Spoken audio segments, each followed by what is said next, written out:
Well, we are 1 week away, can you believe it, from Election Day, primary day here in Kansas and Missouri, and we just broke this news for you on social media and on this show here. You heard it first on KCMO. Listen, you do what you want with this information. We've never done any endorsements in these primaries, won't do them anytime soon, but the breaking news that we got first here on KCMO, since people are now focused on the Missouri governor's race and where the PAC dollars are coming from. This morning, the attorney who helped put Eric DeValcanair in prison, Tim Dollar, his law firm has donated $150,000 to Bill Eigel's PAC. And we posted this. We have the screenshots of the donations on my X page at Pete Mundo. You can see it there, and I just put it up on Facebook as well. So do with it what you want. Andrew Bailey is the Attorney General here in Missouri. He's got a lot going on right now as the AG, so he's trying to file suits as AG, and then he's also trying to run a race ahead of next week's primary. Andrew Bailey, good morning. I know there's a lot going on from an office perspective. I want to start there. You filed a new suit yesterday. What was it? Yeah, Pete, this is about protecting Missourians from illegal immigration. We know the Biden invasion under border czar Kamala Harris has harmed Missouri communities to the tune of 1,100 reported incidences of human trafficking moving through our state in 1 year, more than 1,500 fentanyl deaths from drug exposure because of the drugs flowing across our southern border. And the president and his border czar, Kamala Harris, are doing nothing about it. In fact, they've hung an open sign at the southern border through failed policies, causing the state of Missouri to have to file suit. I am suing the Department of Homeland Security for stonewalling my investigation into flights of illegals into the United States of America, specifically to determine what, if any, flights have landed in either Kansas City or St. Louis or anywhere else within the state of Missouri, and we're going to hold wrongdoers accountable, get to the bottom of it, and put a stop to it once and for all. All right, so, I saw your X account. You were kind of sharing some of the, I guess what you would call successes during your time here as the Attorney General since you got the appointment a couple of years ago. And the two most recent ones, by the way, highlight Kansas City. So I want to ask you just about some updates, if there are any, on these cases. First off, we know that you went after Mayor Quinton Lucas here in Kansas City for being open to Mayorkas's illegal immigration parole program.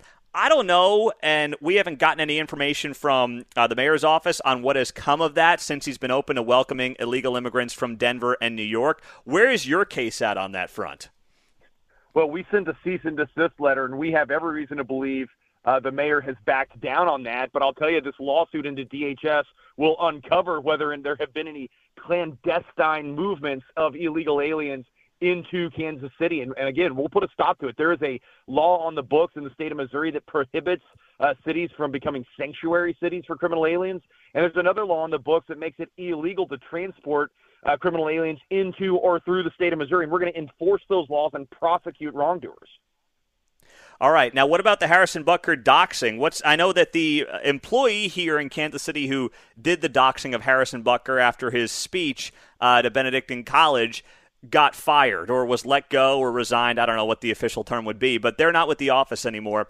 Are you still looking for information on that, or was that enough for you in terms of having the employee depart the mayor's office?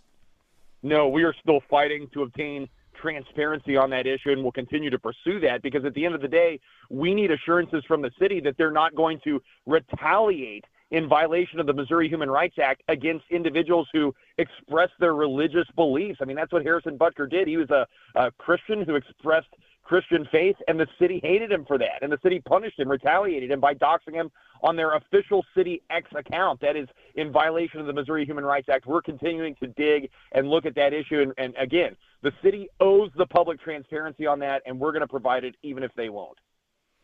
All right, Andrew Bailey, the Missouri Attorney General, is here on KCMO. Now, listen, you've got a primary here coming up next week, and you're going up against Will Scharf, who is an attorney, is an attorney, I guess the best way to put it, for Donald Trump, and he spent a lot of time talking about that background of his and appearing on Fox News and things of that nature. For people who are looking at this race and saying, Andrew Bailey's done a good job, but this is the party of Trump, and this guy is Donald Trump's attorney, so that's quite a credential. How do you persuade that voter who maybe isn't looking into the fine details of the role of AG that they should actually go out there and vote for Andrew Bailey? Well, because we've been fighting and winning for Missourians. I'm from Missouri. I grew up here. We've delivered enormous wins, removing the Soros-backed prosecutor in the city of St. Louis, fighting for Eric DeValconaire against his unlawful conviction. We have eliminated the transgender mutilation clinics across this state. We've won the lawsuit against the Biden administration to force them to build President Trump's border wall.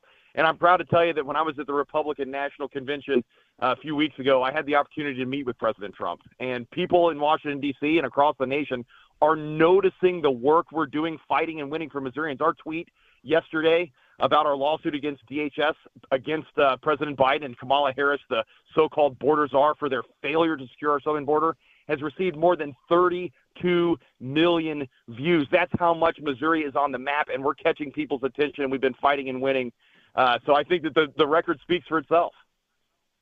So when you met with President Trump, did you get any direction, any suggestion on whether or not he might play a role in this race over the next week?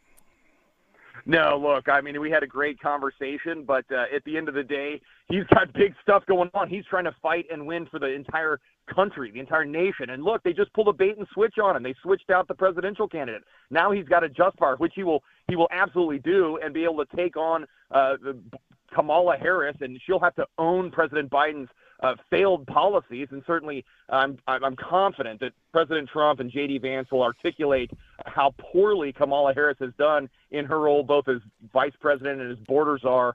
And he's focused on other things, and that's not bad. That's a good thing for the people of the United States. I'm part of the America First movement, and you can see that in the policies we've enacted, both defending President Trump against the state of New York at the United States Supreme Court, fighting to reinstate President Trump's successful border policies. I mean, those things all catch his attention, catch the rest of the country's attention, and people recognize my policies that I've instituted since my time in office put Americans and Missourians first. All right, Andrew Bailey, Attorney General, will be on your ballot next Tuesday. Thank you, Andrew. We appreciate the time. Hey, thanks, Pete. All the best to you and your listeners. Talk soon.